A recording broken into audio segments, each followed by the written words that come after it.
Hi, this is Terra Lightfoot with John Broughton on Retrospectives on KC Radio 97.7 FM. You want the truth, babe, I'll give it to you. I have never... Sure. Congratulations on this new record. It's a wonderful record. But before we talk about it, I caught your live set recently, the album launch online. How did it feel doing a live full band gig without anybody in the room? It was weird. I can imagine. I mean, yeah, it was definitely a strange feeling, but I had done a couple Zoom shows before, so I knew what that was about.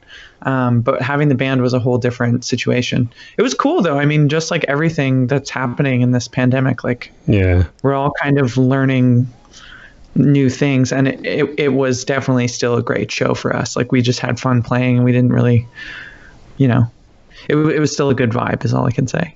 So it didn't have the feel of a rehearsal or a sound check or anything like that to it? No, I mean, I think obviously there was some questions from the audience, which was really sweet and cool. I got to have people through my monitor, which was so strange, like to have a stage monitor, which usually brings, your own voice or the voice of your band or the drums or whatever is coming through there. Instead, It was like somebody on Zoom. So, yeah, I mean, it was, I still felt like it was the perfect way to release the record. And at the time, it was like the only proper band show that we were going to play. So we kind of just gave it everything, and that, I think that made it really special for me, knowing like, this is all we've got together as a band. For sure. So let's do it. Yeah. No, it went really well. Well, let's talk about this wonderful record. I believe it was born out of a period of writer's block. Yeah, I mean, actually, it was born in Melbourne too. The idea, Bernard Zuhl came to the show, and I was like, "Hey, how you doing?" We had a little chat, and he said, "I was like, what do you think I should do for my next record?" I really respect him, and I'd had another friend tell me the same thing, and he's like, "I think you should go to Memphis and make a soul record." Mm-hmm. So I forget what venue we played in Melbourne. It was a place with a bunch of mirrors all over the stage. Right. It was cool. It was a cool place, like very vibey, like antique mirrors everywhere, every which way you looked. But anyway, yeah, so it was certainly born from writer's block, because after all these wonderful trips, I had been to Japan and toured Australia twice, done the States, done England, Germany, France, like you name it, I'd been everywhere. I felt like, and I got home and thought like, okay, now what am I supposed to do? It's like having to put together a giant puzzle. That's how it felt. I don't know if that's ever happened to you, but it's, writer's block isn't something I would wish on anybody, I would say. Is writing something you don't consider doing at all while you're touring? Yeah, I mean, I do certainly, and I have tons. That's the other thing. I had to compile all the voice memos, from my iPhone, or, napkins and things I had written lyrics on, and sort of kind of bring it all into focus. But it did all happen quite quickly. Once it started happening, it was just like almost like a flood of ideas, kind of bringing it all together and bringing it all into focus. So I was grateful for that part. And I mean, having gone through that now, I look back and I'm really happy with what came out of it, but It was definitely a struggle at the time. Have you ever had any past methods that you would normally use to try and unlock the block, so to speak? Yeah. I mean, you know what? Funny enough, I think part of it was that I was sequestering myself. So I wasn't hanging out. I was home in Hamilton, and I wasn't hanging out with my friends. I wasn't jamming with my band. I was kind of just like locking myself in and away from everybody, which is funny now that, of course, we're all having to do that for real. So I think that was probably what was missing, was other people. And now, I wouldn't put so much pressure on myself. I wouldn't second guess what I was doing. I think at this time I'd have a little more fun, a little more confidence with it. I believe you're quite exhausted after that last tour. Oh my gosh.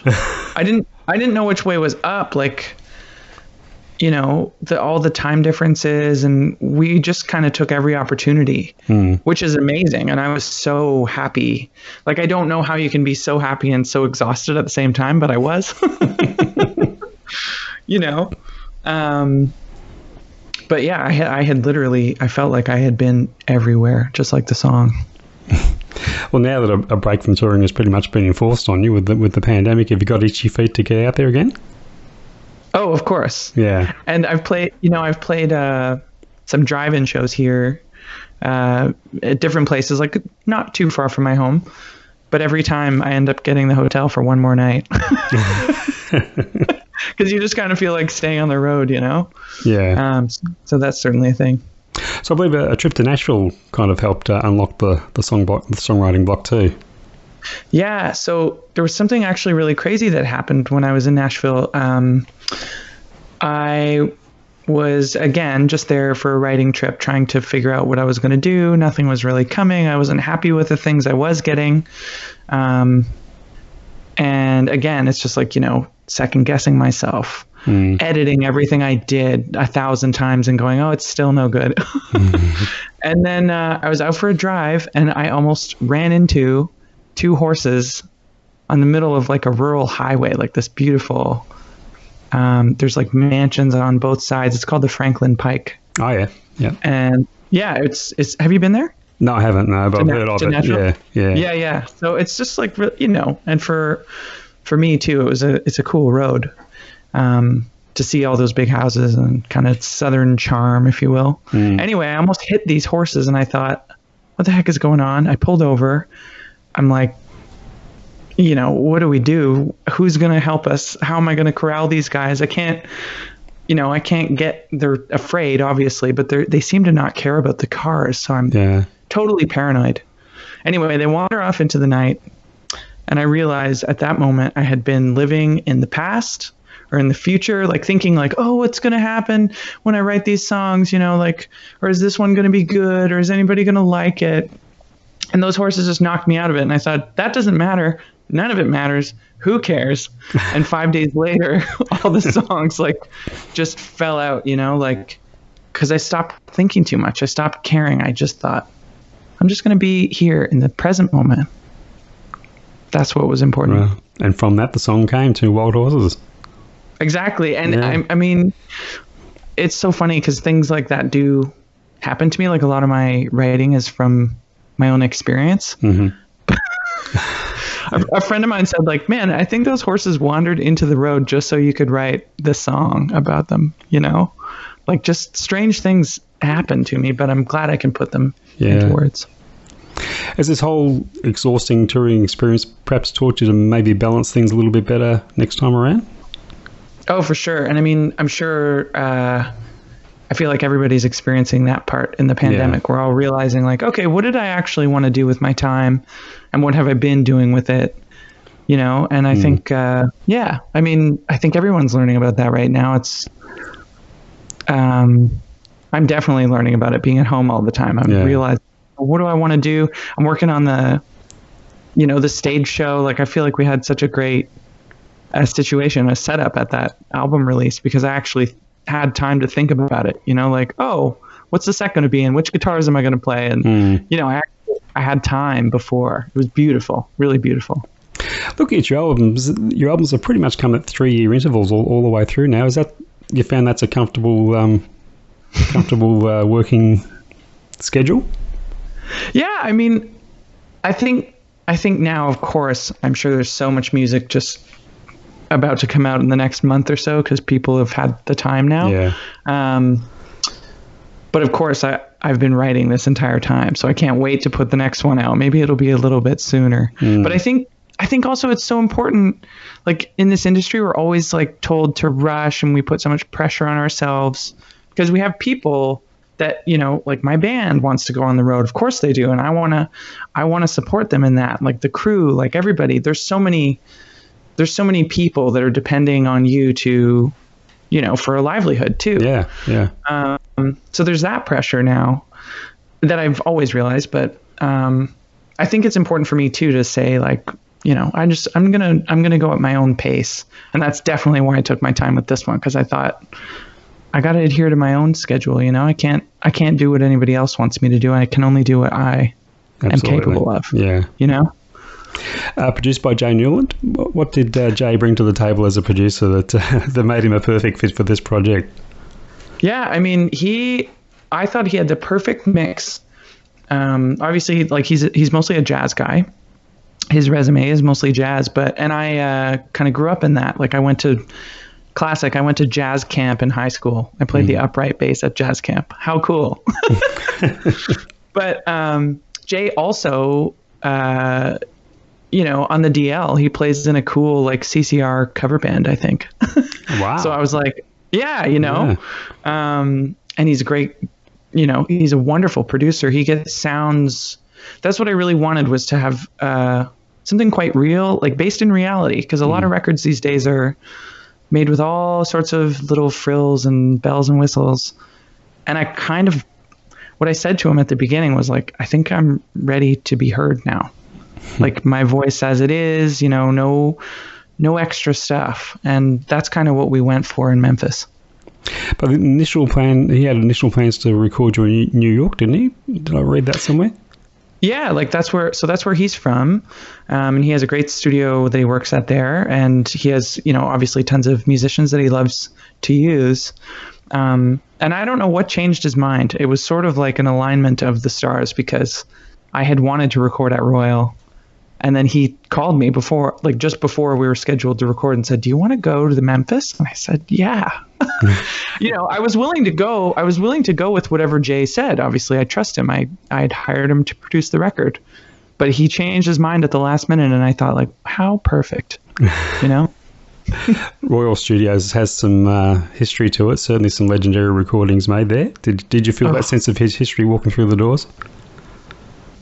Like, it's in every single thing. The front steps are painted with piano keys. Mm-hmm. You know, like it's just like every little thing in that place has music in it. It's an unbelievable vibe. And then when you get to go there with people who have lived and played in Memphis forever, it's beyond anything you can describe. Like it's like walking into a different universe, and you kind of lose time, you know, when I was in the vocal booth anyway, I didn't notice time passing by. It would be 6 o'clock and I'd go, oh, okay, it's dinner time. Actually, I was just looking at some pictures online of the complex this morning, and there's certainly nothing flash or luxurious about it. I guess that's probably part of its charm. Oh, for me, it is for sure. I mean, I'm from Hamilton in Canada, and it's like a steel town where no frills. Kind of not pretentious. I love that. I don't need to be told why something is good. I just want to go into a place and see for myself, you know? And I think that's what's so cool about Royal, is it's all unspoken. You don't need words to describe it, you know? So would there be a central theme to the songs on the album, if you could point one out? Yeah, I mean, the interesting one for me on this record was actually loss, because I hadn't written about that before. Ramblin' Rose is about losing my grandma Colleen, who passed away, and like her relationship with my grandfather. And of course, as always on my records, they're all like love stories, like love lost, love found, new love, old love, you know, it's love every which way. Like, but I think there's like a newfound stability on this record. That's where I was writing from. And I also think what was so challenging for me was kind of knowing like, okay, well, I've been able to come over to Australia, or I've been able to be nominated for a Juno, or like I had accomplished some things that I didn't think that I could. And so I had like sort of a sense of like, no, I'm good at this. I can do this, you know? And it was also at the same time as it was comforting, it was difficult, if that makes sense. I believe Ramblin' Rose came to you in a dream. Is that right? Yeah. Like it was wild. I would never use those chords ever. It's like an A, C sharp minor, B minor, like the strangest thing. That's not me at all.